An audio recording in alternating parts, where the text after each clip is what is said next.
Bago mo siraan ang isang tao, siguraduhin mo muna na malinis ka. Bago mo ilabas lahat ng baho ng iba.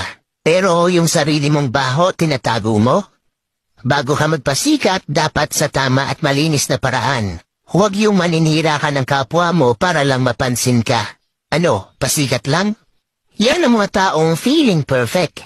Ang tingin nila sa sarili nila, napakalinis. Lahat ng tao may bad side.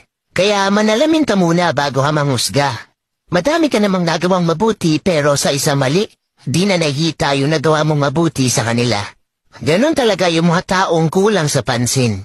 Kahit mali sa mata nyo at labag sa paniniwala nyo, wala pa rin kayong karapatan manghusga ng kahit sino. Hindi nyo alam kung ano ang pinagdaraanan sa buhay ng bawat tao. Lahat tayo ay nagkakamali. Bas hindi ka aya-ayang tignan ang mga taong nagmamalinis.